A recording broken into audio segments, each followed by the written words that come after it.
Hadirin sekalian, dalam peringatan hari jadi ke-72 Provinsi Jawa Tengah ini, kita sama-sama menerima pukulan yang menyakitkan dengan ditangkapnya Bupati dan beberapa pejabat yang ada di Kabupaten Pemalang beberapa hari yang lalu.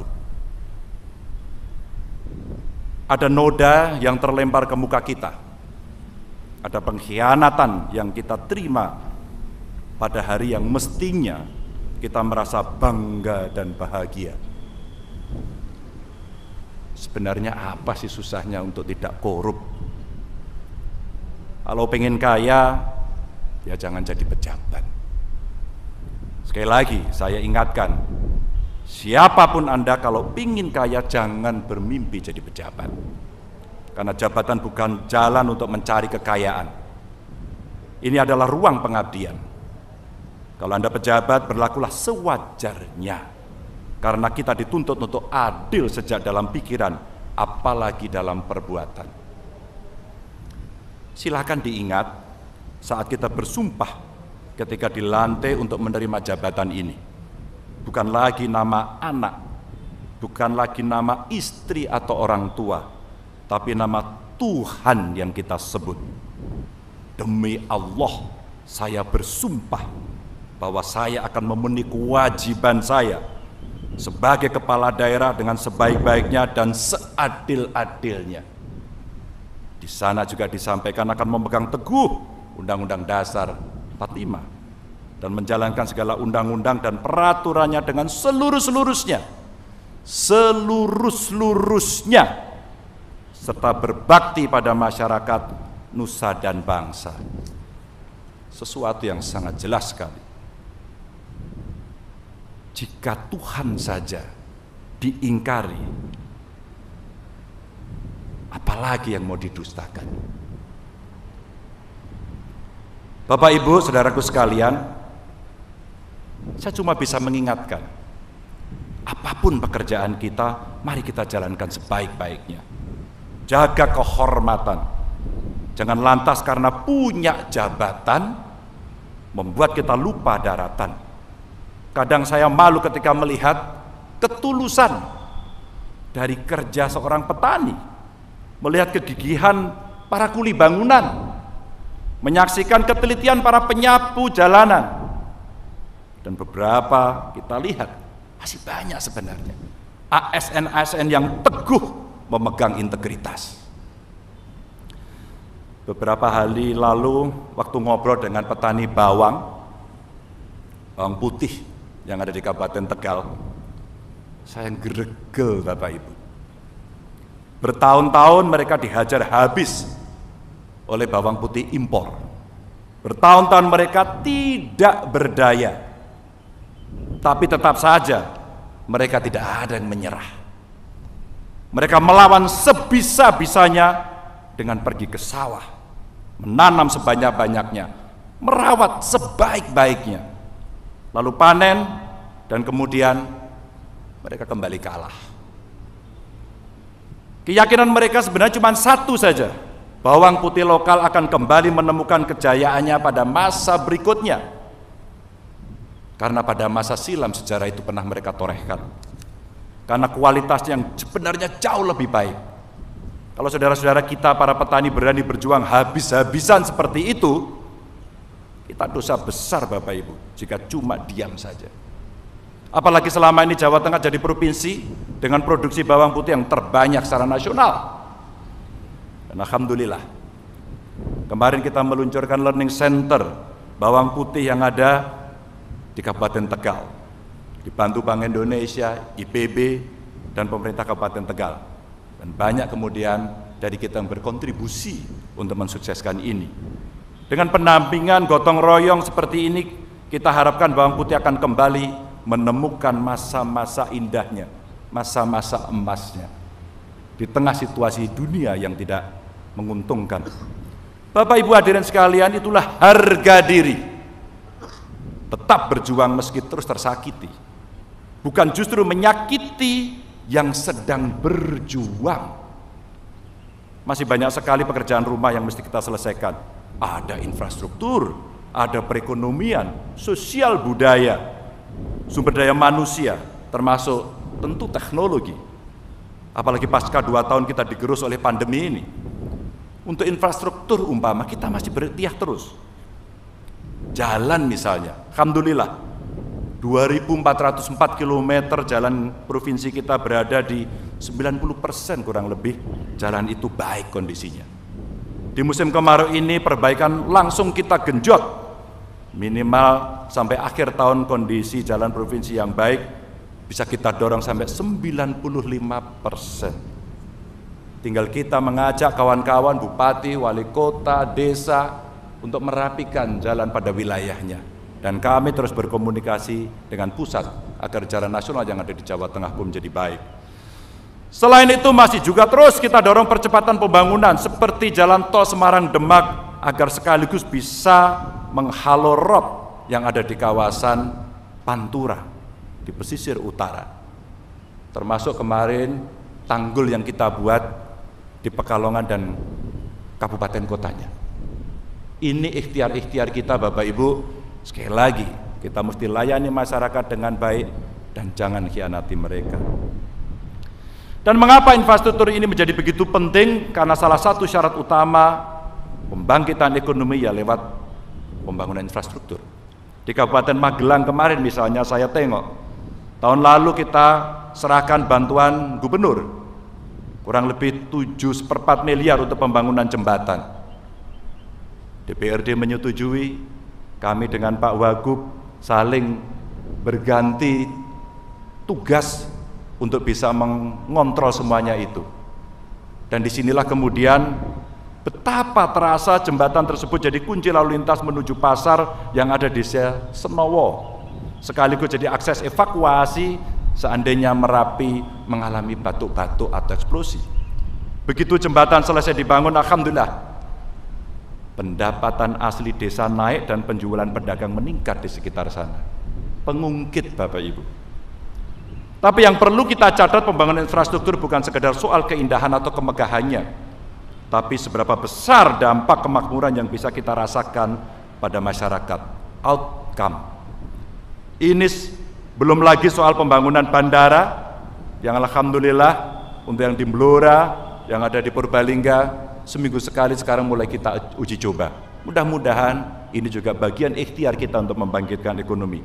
Ada juga beberapa kawasan industri yang sedang kita siapkan, terutama di beberapa tempat yang ada di Pantura seperti yang ada di Batang. Desa wisata serta waduk sebagai penunjang utama sektor pertanian. Dan alhamdulillah dengan segala kekuatan yang kita miliki tersebut, setelah kasus COVID-19 berlangsung pelan-pelan mulai menurun, kondisi perekonomian Jawa Tengah terus mengalami peningkatan. Dari 5,12% pertumbuhannya pada kuartal pertama tahun 2022 menjadi 5,66% pada kuartal kedua. Ekspor Jawa Tengah pun meningkat 41,02% dari 780 juta US dollar menjadi 1,1 miliar US dollar. Capaian tersebut juga diimbangi dengan penurunan impor sebesar 18,12% dari 1,33 miliar US dollar menjadi 1,09 miliar US dollar. Inflasi pun juga turun alhamdulillah 0,69% dari 4,97% menjadi 4,28%, di mana banyak negara-negara maju mengalami kondisi tekanan inflasi yang sangat luar biasa. Dan intervensi dari teman-teman baik dari Pemda, kerjasama dengan Forkompimda, dengan BI, dengan OJK, BUMN, BUMD, kita pakai untuk mengintervensi itu Bapak Ibu. Maaf Bapak Ibu hadirin sekalian, data-data itu sebenarnya saya sebut bukan untuk menambah pusing panjenengan semuanya, tidak. Data-data tersebut adalah cerminan kerja kita semua selama ini, karena kita yakin dan kita punya integritas untuk melakukan itu. Bukan cuma kerja pemerintah saja sebenarnya.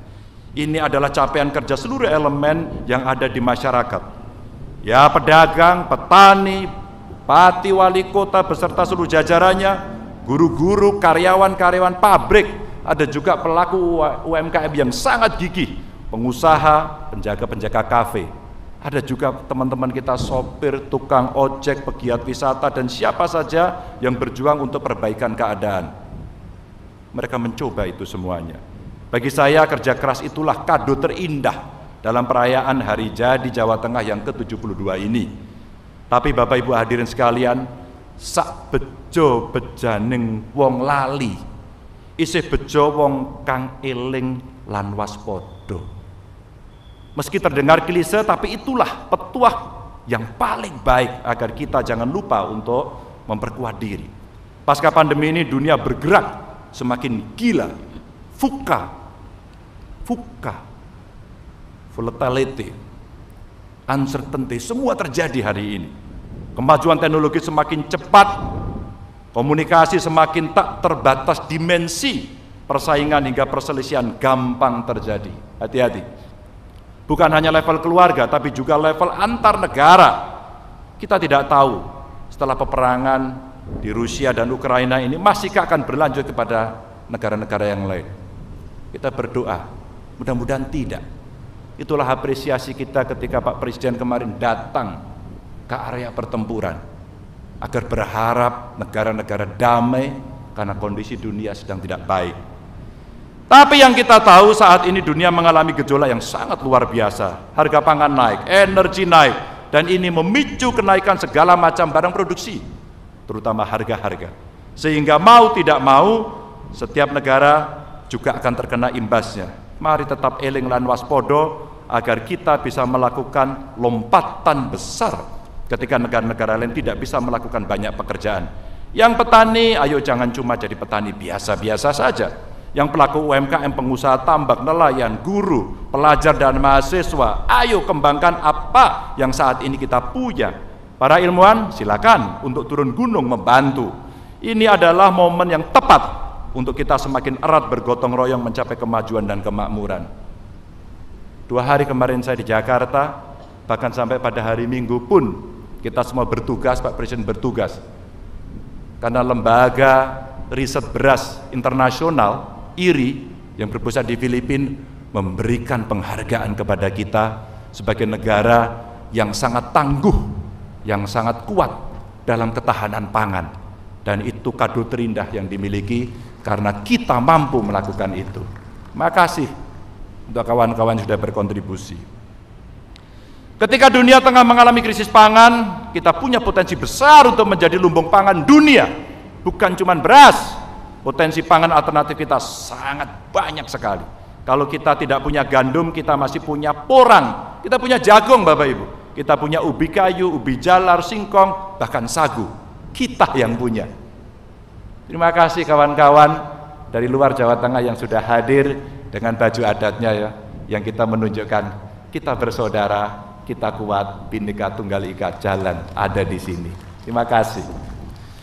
Maka dengan ini saya mengundang, hai saudara-saudara para ilmuwan, silakan datang ke Jawa Tengah.